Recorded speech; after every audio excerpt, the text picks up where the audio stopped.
Welcome to Emily's Garden, come on out today. Welcome to Emily's Garden, just a snap away.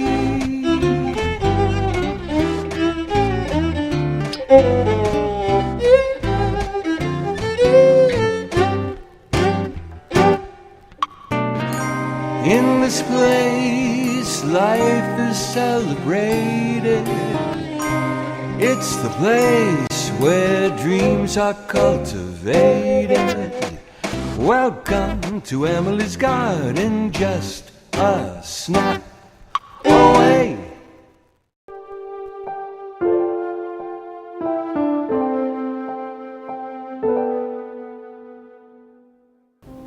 My name is Emily. Welcome to my garden. It's a place where dreams are cultivated.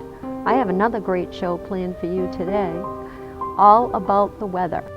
Weather is key to farmers and even the lightest gardeners. The average person may welcome a sudden change in temperature for one reason or another, but that sudden change will often cause worry to a farmer trying to raise a variety of crops to fruition. Keeping tabs on the weather and preparing for those changes has helped to relieve some of that worry, and I dare say, saved many a crop. The National Oceanic and Atmospheric Administration, commonly known as NOAA, is a scientific agency within the United States Department of Commerce.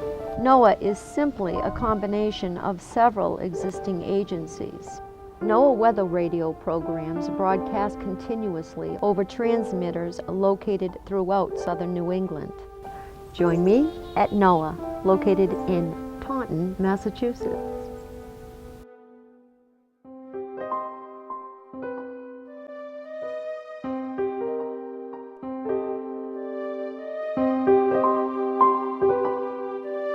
NOAA is the National Oceanic and Atmospheric Administration. We jokingly call it the National Organization for the Advancement of Acronyms. It's a combination of a lot of different agencies, but it is government. National Oceanic and Atmospheric Administration. So that means that the National Marine Fisheries, Woods Hole, the Stellwagen Bank National Marine Sanctuary, those are all part of NOAA, but the National Weather Service is the biggest part of NOAA. There's also the Satellite Data and Information Service, NISDIS, but again, the Weather Service is the biggest part of NOAA. You're right about the acronyms, by the way. What is the mission of NOAA? Well, our main mission is to protect lives and save property. Actually, the actual mission statement is protect lives and property and enhance the national economy. That's why we're in the Department of Commerce, because weather affects commerce and industry, shipping, everything is impacted by the weather. And so we're in the Department of Commerce, the National Oceanic and Atmospheric Administration, and the National Weather Service is the biggest part of NOAA. And again, if we can save a life, then we've done our job. What is the history of this place, and why are we stationed here in Taunton? Do you know anything about that? We do. Okay. We were actually a forecast office for many years up at the National Weather Service at Logan Airport in Boston, forecasting for southern New England, which we still do, but we were moved out here in November of 1993. And actually I joined the office in October of 1993, so for a couple of months I was still going to Logan Airport.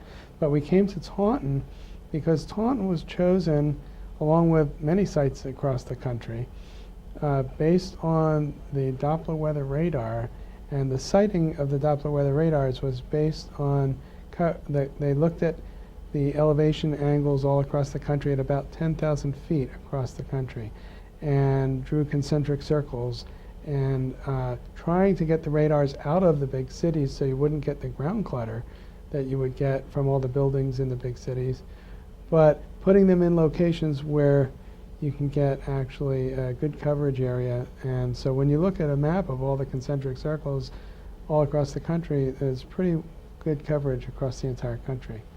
I've heard so much about the Doppler weather radar. Can you give me a brief description of how that works? If you look at the conventional radars, which were decommissioned in the 1990s, as compared with this, there's really no comparison.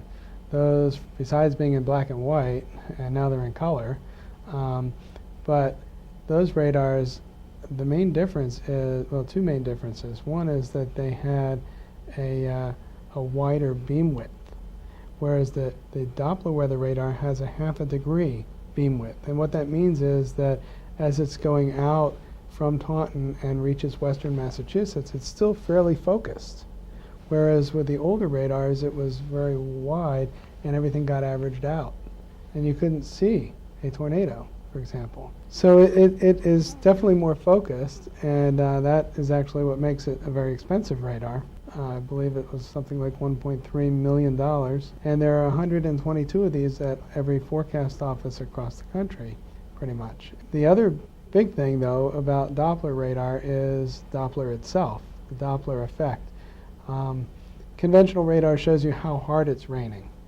So the radar sends out a beam, hits a particle or raindrop that's out there. If it hits a lot of raindrops, then there's a lot of reflectivity that comes back to the radar.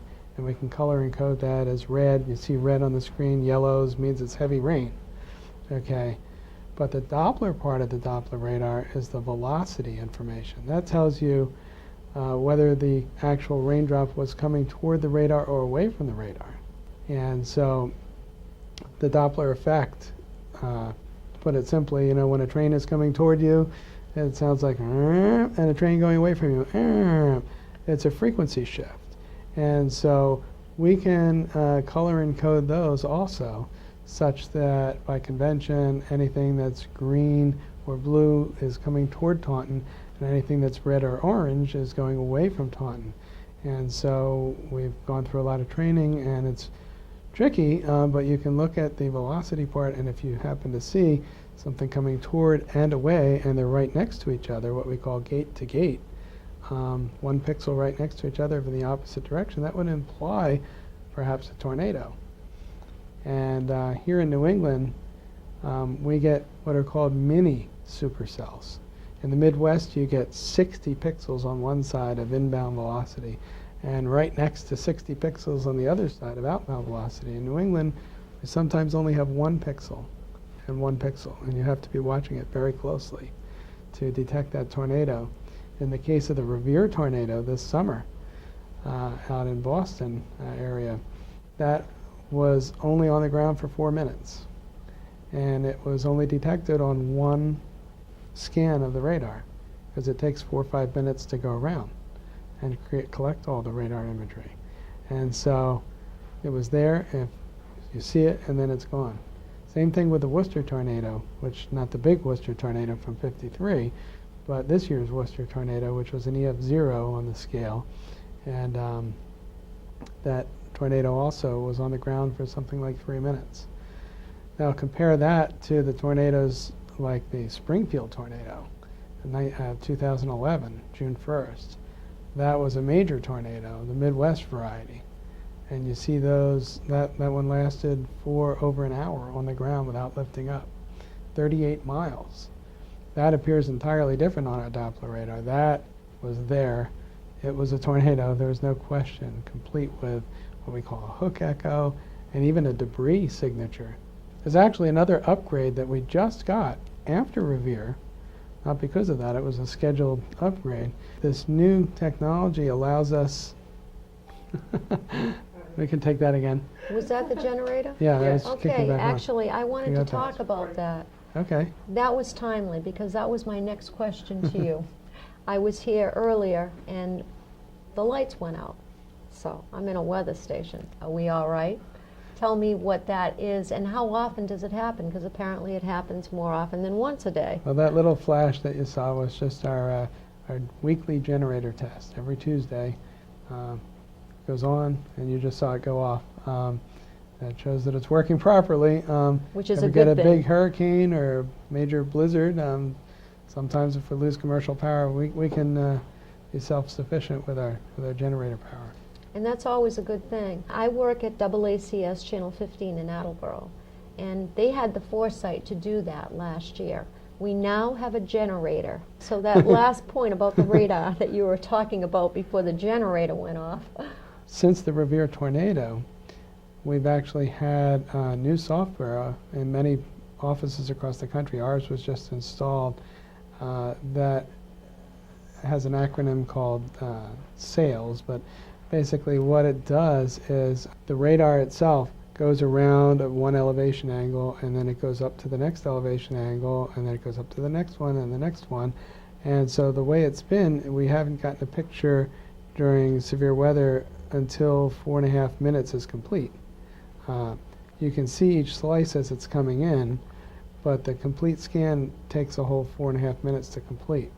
With the new technology, what it does is goes to the lowest elevation angle and then one or two above that, and then drops back down to the lowest one. So you get another scan right at the ground where people live. And that's within 2 minutes. And then it picks up where it left off and completes the rest of the scan. So now we won't really see this until next summer, but we're hoping that that will allow us for these short-lived tornadoes to see a picture every 2 minutes instead of every 4 minutes. So you haven't publicized that very much as of yet because it's so relatively new. We're trying to get that word out. Okay, I think you might have done it a little bit today. Right. What are some of the roles that play into the jobs that you have at NOAA? Well, first of all, to be a forecaster, you do need a degree in meteorology, and nowadays you actually almost need a master's degree to be competitive, like any profession. Most of our people are meteorologists. May seem like we have a lot of people, but actually we only have 10 forecasters. We have 5 what are called journeyman level forecasters and 5 senior forecasters, and they work 24/7. The weather never stops. 365 days a year. It's 366 on a leap year. This weather is always happening, even on the midnight shift, and that can be a little tiring, but the job gets done. But in addition to those 10 forecasters, we have a few what are called hydrometeorological technicians. Say that 3 times fast. They don't have a degree in meteorology, but a lot of experience from the military, for example, and they gather weather information from a number of sources. We have cooperative weather observers that report every day. We have weather spotters that part of the Skywarn program, which we could talk about later, that they report in when there's active weather going on. And they're also keeping an eye on the near-term forecast and gathering information from, say, the Steamship Authority, getting reports of what's actually happening on the waves, and giving that information to the forecasters in real time. Of course, we have several electronics technicians. If you take one look out there, you'll see why it's not just this office, but our forecast office is responsible for automated weather observation stations, and there's more than 25 of them across southern New England that they have to maintain, and of course the Doppler radar and lots of other equipment. So that's a full-time job, and then some for the electronics side of the office. We have our webmaster, who's our IT officer, does a really great job. And then more on the management side of the house, we have Bob Thompson, who's the meteorologist in charge. And while he deals with weather, he also deals with a lot of administrative items, the balloon releases at Chatham, for example, and the helium contracts, and there's quite a bit that goes into that. My position is the warning coordination meteorologist, and that doesn't mean that I have to be here for every warning. I work with emergency managers, the media, the public, and make sure that everyone understands what to do when a warning is issued and what our warnings actually mean. And then there is Joe Dellacopina in our office, who is our science and operations officer. And that's an interesting position too, because the SOO, as it's called, the science and operations officer, works with academia. And so we actually have, from time to time, a professor, say from UMass Lowell, come in and actually put equations on the board here in the conference room to bring the meteorology back to us, you know, that we haven't seen for many years from school, for example. But also working with institutions like Woods Hole, for example, where we have projects that we're working with ourselves and with the Northeast River Forecast Center on the harmful algae blooms and tidal impacts. So a lot of different scientific studies and things like that, that is Joe's job. And both of us work enough shifts just to be dangerous. So. I have a double major in meteorology and economics. Like the joke, the two sciences you can't predict. I got interested in the economics aspect because if you can forecast a freeze on the Florida oranges, for example, that impacts the supply and the demand, and the prices might go up. But now you have a meteorologist to say it might not be a freeze, or things like that. My background is horticulture, and I was a florist. At one point, we had a department in my garden shop, and it would affect if I was going to price a wedding 6 months to a year down the road, and then all of a sudden there was an earthquake somewhere, and it affected whatever floral was that was ordered. That price has skyrocketed, and I've already quoted a price. So, you know, it goes Right. across the board. I've always said that everything works together, and that's why I have a lifestyle show, and we're at the Weather Bureau. And I was speaking with Jim Corbin a little bit earlier. He's guided me through this episode, and we've also done another one. He was kind enough to bring some primitive technology to my yard and then graduated to this area here. So the areas of expertise has actually changed throughout the centuries as well. So now we're into really high-tech stuff.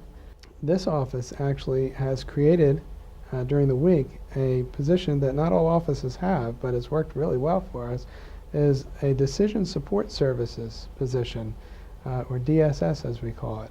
And of course, the Weather Service has done decision support since its inception in the 1800s, but we call it a new name, DSS, and what that means is, besides being a social media shift, that's where we monitor Facebook, Twitter, send out periodic messages and PowerPoint presentations.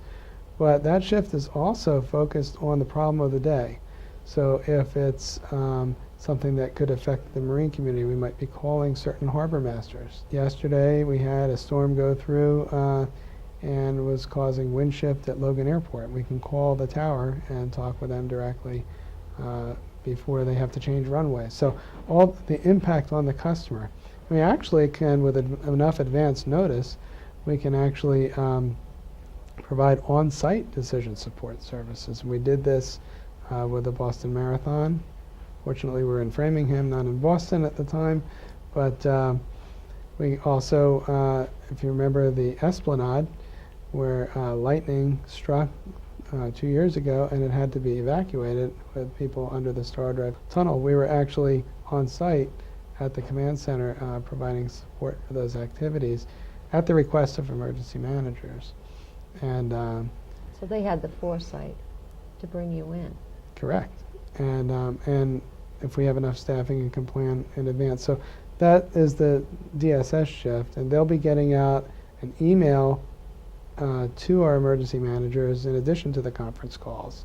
And what's really good is it used to just be the meteorologist in charge, Bob Thompson, and myself, and Joe Della Carpini, that did these conference calls, but now we have the entire staff engaged with this DSS shift, and so they do the conference calls too. And so everybody understands the needs of the emergency managers much better that way. So as the storm approaches, we already staffed up. So we have a long-term forecaster, we have a short-term forecaster, we've got a hydrometeorological technician, we've got this DSS position, and doing social media, alerting emergency managers. In addition, we've got our amateur radio operators in place. Now we need extra staffing beyond that. For a big storm, someone has to take in all the calls of the trees down and from our Skywarn spotters. We need another person to enter them into our program for local storm reports and public information statements, which show up on our web, a list of snowfall totals, which is continually updated.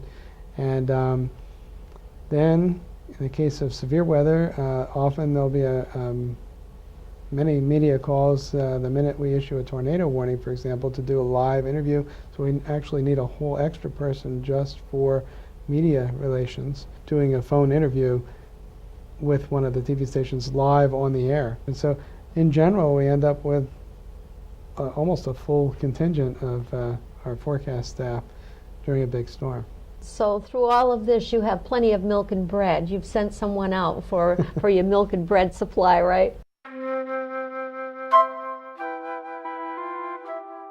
There's no doubt that weather can alter our daily lives, and it seems nothing strikes more fear into people than a severe storm capable of shutting down roads and businesses and causing people to flock to the grocery stores at the first sign of warning.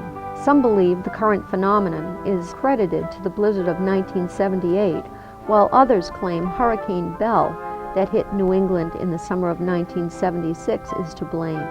Running out to buy bread and milk before a storm is probably nothing more than a compulsion heightened by survival instincts that has actually gone on for centuries, allowing a somewhat comforting sense of control in an uncontrollable situation. We have 7 different transmitters across southern New England. They're all in the 162.4 megahertz range up to 162.55 megahertz. As far as the frequencies go, You can't pick it up on your regular radio unless you have this special radio or a scanner, for example. But the weather radios have a built-in alarm tone, if you get one with that, and most of them have it these days. And so if we issue a severe thunderstorm warning or tornado warning at 3 o'clock in the morning, it will wake you up and it'll let you know. You don't have to have it set like that if you don't want to be awakened. Only about 10 to 15% of the population has or has even heard of a weather radio. So we're trying to get that word out there. A few years ago, the Department of Homeland Security sent weather radios out to every public school in the nation. So check with your schools. They should have weather radios in the front office or in the school superintendent's office. good to know. The National Weather Service is now tied in, as of last June, to the FEMA IPAWS system. And what that means is it's the same system that sends out alerts for Amber Alerts or, God forbid, a presidential declaration of an emergency or a nuclear event. We trigger the cell phones for tornado warnings and flash flood warnings. And you may have noticed a few of them recently, depending on where you are. We don't do it for severe thunderstorm warnings yet.